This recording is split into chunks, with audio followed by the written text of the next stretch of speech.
Je suis la vigne, vous êtes les branches. Et si derrière ces mots anciens, mes amis, se cachait une vérité vibrante qui peut venir impacter notre quotidien, une vérité non pas à croire, mais bien à vivre, à ressentir et à manifester. Pour moi, l'Évangile, c'est le livre psychologique qui peut nous accompagner et qui est toujours actuel, bien qu'il ait traversé des millénaires. Et c'est bien évident qu'on s'en est servi à toutes les sauces, mais lorsque on le lit et qu'on en cherche, on ne le prend pas au premier sens, mais qu'on en cherche les interprétations, on peut voir qu'il y a des clés universelles qui, dans notre quotidien aujourd'hui, sont tellement pertinentes. Et c'est pour ça que je vous propose ce sujet qui m'apparaît très, très adapté au temps présent.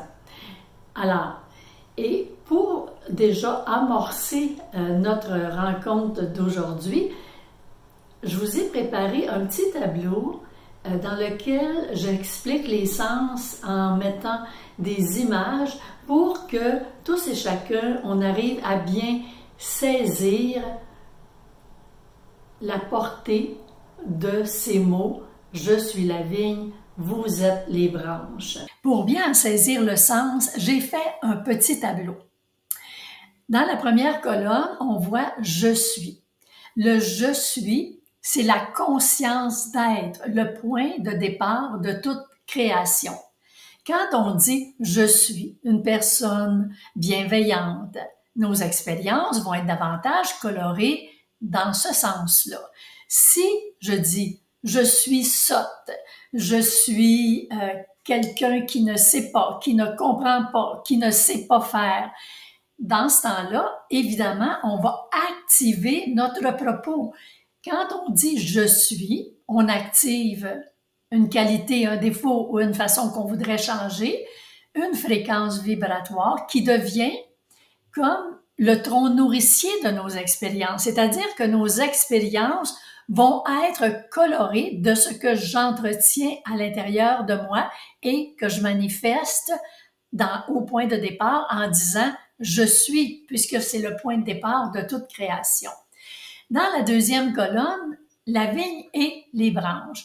Quand on parle de la vigne, c'est la conscience. Ce que j'entretiens en conscience, c'est comme la source que j'ai à l'intérieur de moi, le Père éternel, ou appelez-le d'un autre nom, si ça vous convient mieux.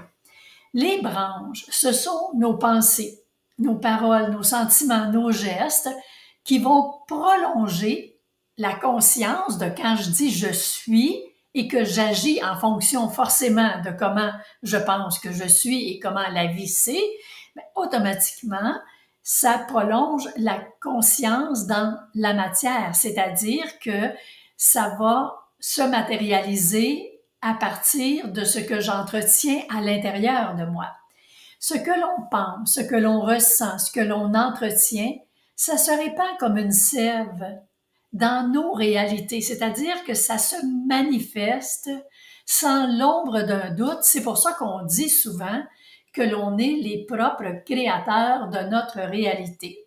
Dans le troisième tableau, je vous parle du ressentiment, de la peur, de la colère, du non-pardon, de toutes ces critiques que l'on entretient très, très souvent. Lorsque c'est comme ça, c'est comme attacher une maladie à une branche.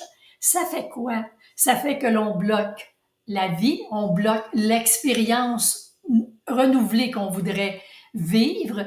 Ça bloque aussi la fluidité, c'est-à-dire que les expériences vont rester et rester encore et encore dans quelque chose qui est pas agréable à vivre et forcément, ça bloque la lumière. Vous voyez ce petit tableau.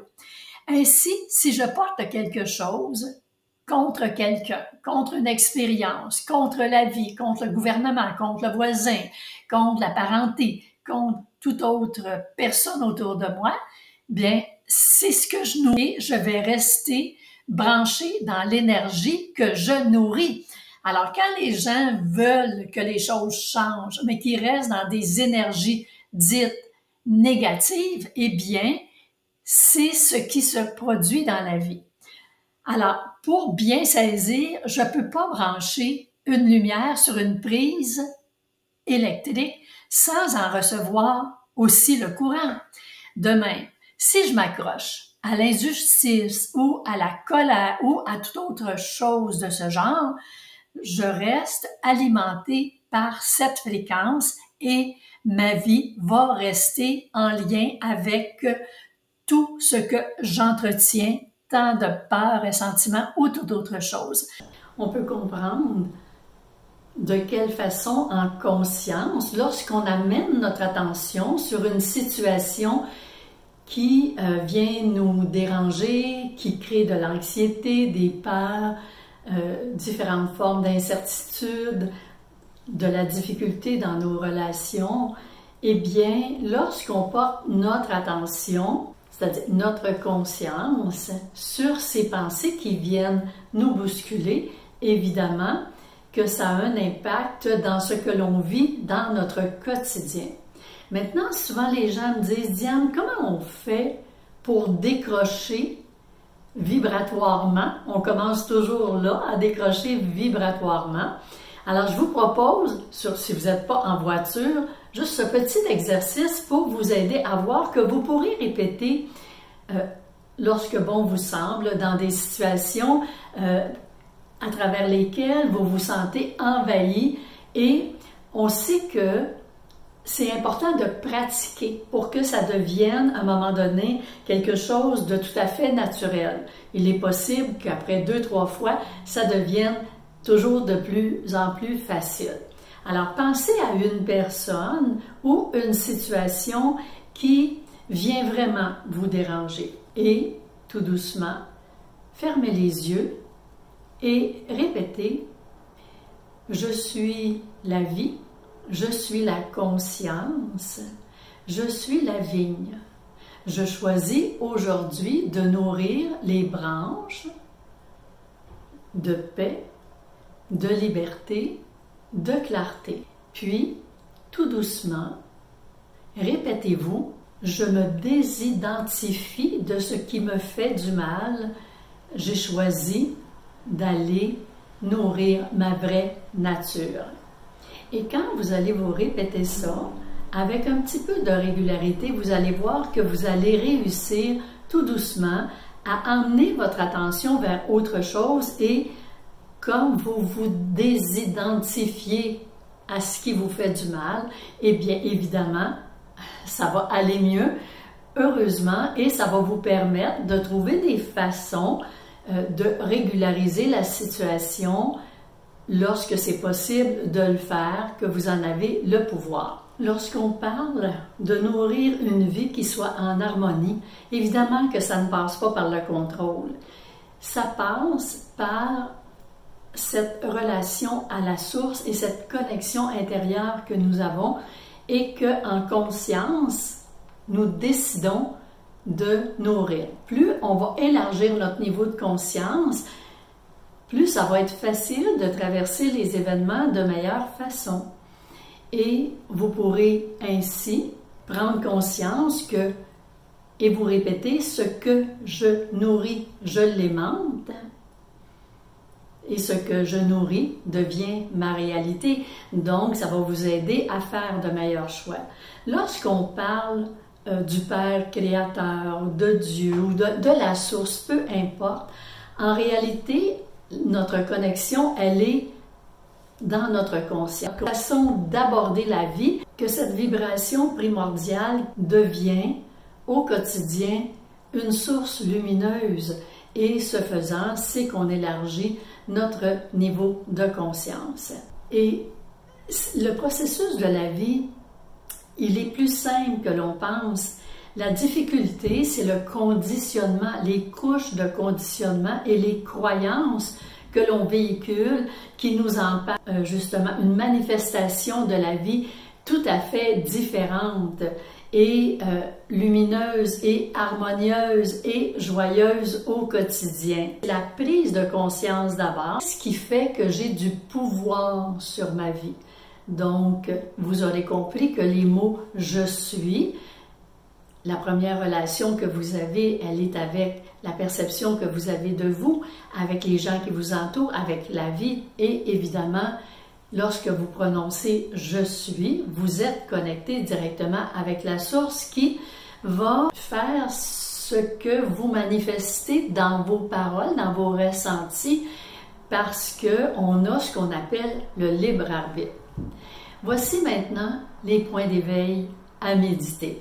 Lorsque souvent les personnes se décrivent, elles vont dire « je suis une belle personne, je fais de mon mieux dans la vie », je suis courageuse, j'avance, je suis positive. Et par ailleurs, lorsque la personne commence à raconter certaines expériences qu'elle a vécues ou à venir, alors qu'elle vit beaucoup d'insécurité, différentes peurs ou des expériences qu'elle a traversées où elle a été réactive, elle se sent coupable, ne se sent pas à la hauteur, eh bien, la nature de ce qu'elle décrit est bien loin d'être le « je suis » que la personne, avec son mental, dit être dans son quotidien. Ce faisant, les branches qui sont nourries, ce sont les branches blessées et non les autres, forcément, parce que le fait d'être dans tout ce ressassement d'expériences difficiles, les émotions, les pensées, les façons de ressasser justement ces expériences, ben, ça va régulièrement dans le sens des blessures et des croyances que la personne a intégrées, donc dans son ressenti. Et ce faisant, lorsqu'on parle d'alignement, la personne, elle va propager, manifester, être dans son quotidien ce qu'elle abrite en silence, c'est-à-dire pas ce qu'elle dit être, mais ce qu'elle ressent être. Et ce faisant, bien, sa vie va être généralement assez chaoteuse parce que la personne a encore à s'arrêter et faire justement la paix avec sa vie pour être en mesure de prendre des apprentissages de ce qui a été vécu, se donner un élan et rester connecté à la vigne pour savoir qu'elle fait, elle vit, elle manifeste de son mieux dans son quotidien et arriver à justement l'intégrer dans ce qu'elle ressent, parce que ce n'est pas ce que l'on dit vouloir qui est dans notre vie, mais c'est ce que l'on ressent et on est toujours capable de faire un changement. Et pour ça, il faut commencer par réaliser où est-ce qu'on est et faire ces différences entre ce que je crois, quand ce que je dis et que fondamentalement, je ressens dans mon intérieur. Et là-dessus, je pense qu'on peut tous et toutes faire les changements à partir de cette prise de conscience. Avant maintenant de vous proposer ce petit exercice pour vous aider à devenir et réaliser que vous êtes votre propre créateur dans votre vie, je voulais vous remercier, ceux et celles qui sont déjà abonnés, et vous dire que si vous voulez le faire, vous savez que c'est sans frais, pour ces petites capsules qui sont faites sans prétention. Dans le coin en bas à droite de l'image, il y a le petit logo. Quand vous vous rendez là avec votre curseur, eh bien, vous allez pouvoir vous abonner et ce faisant, vous êtes avisé quand il y a une nouvelle capsule qui se propose. Alors, le fait d'avoir plusieurs abonnements va aider au référencement et répandre la bonne nouvelle, des meilleures façons de vivre, d'être heureux, d'être en santé, je pense que ça vaut la peine. Alors voici maintenant le petit exercice que je vous propose. Apprivoiser ma vraie nature de créateur. Pendant 7 jours, je vous propose de choisir chaque matin un mot-clé. Exemple, je suis paix, je suis confiance, je suis ouverture, je suis bienveillance. peu importe, choisissez je suis et le mot que vous allez répéter. Et vous allez le répéter à voix haute, vous le laissez ressentir, puis dans la journée, posez un geste inhérent au mot que vous avez choisi. En fin de soirée, regardez ce qui a changé dans votre manière d'être, de vous ressentir ou d'être dans une réaction qui est sans doute beaucoup plus bienfaisante, emmenant plus de paix à l'intérieur de vous. Il existe en nous une source silencieuse mais bien vivante. C'est elle qui nous relie, nous nourrit et nous façonne, selon ce que nous choisissons d'être. Les mots magiques pour initier ce que nous choisissons d'être sont « je suis » et ce que nous exprimons par la suite, nous arrivons à le ressentir, à le manifester et c'est ce qui construit notre quotidien. Alors, mes amis, sur ce, je vous dis à la semaine prochaine.